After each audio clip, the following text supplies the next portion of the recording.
MoShiach here. Rabbi Mendel Kessin part edited written speech based on the MoShiach. The difference between now and the MoShiach era is unfathomable.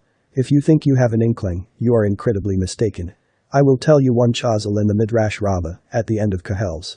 It says, the Torah of Moshe Rabbeinu, which is everything we know, Bavli, Yerushalmi, Midrash, Mekilta, Teshuvas, everything, is Hevel, Luft, air, compared to the Torah of the MoShiach. Air. That's how insubstantial it is. Its surface. The Torah of the MoShiach is comparatively substantial. That's what the earth will be filled with the knowledge of God means. Participant, thank you. The second question is, you mentioned the possibility of the MoShiach coming in this year of Shemitah. Rabbi Mendel Kessin, yes, because the Gemara, in Sanhedrin, says that the MoShiach comes at the end of Shemitah, which is what, in 3 months, but then you mentioned 2030, that it's a possibility. Rabbi Mendel Kessin, the coming of MoShiach Ben-Yosef is a process. He's a real person, but he doesn't just, suddenly, appear. That's a long shire, but just to fill you in, who is the Messiah, not what his name is, I'm not going to tell you that. What kind of person is he? He is somebody that you would never recognize, and there's a midrash about his suffering for the sins of the Jews, suffering terribly. What happens to him? There's a pasuk, verse in Yeshayahu, Isaiah, Pasuk Bes, verse 52, towards the end, which says, Hein Yaskal Avdi, behold, my servant will grow wise. Who is God's servant? There are different opinions.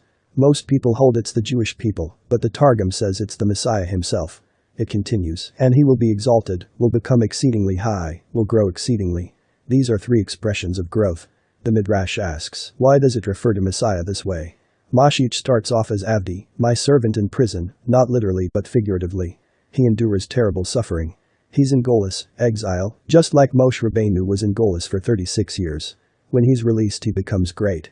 He will be greater than Avraham Avinu. Not bad. Becoming exalted means he will be greater than Moshe Rabbeinu, and he will be greater than the angels.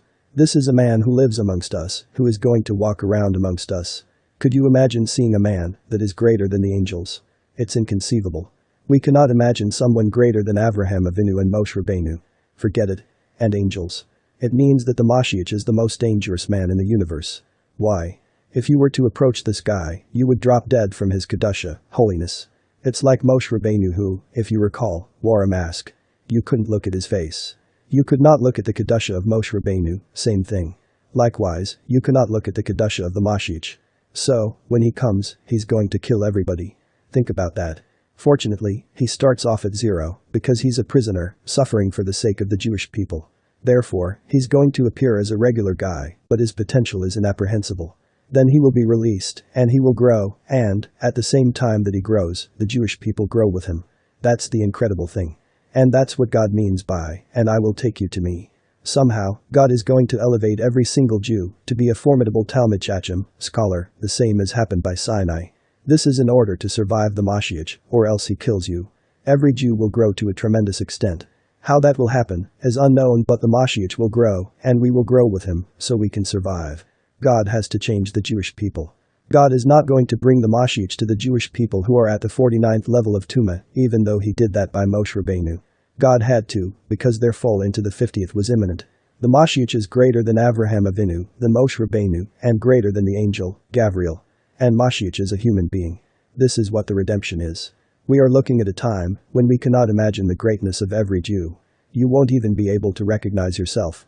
You won't. You don't realize what you will become. That's the final redemption.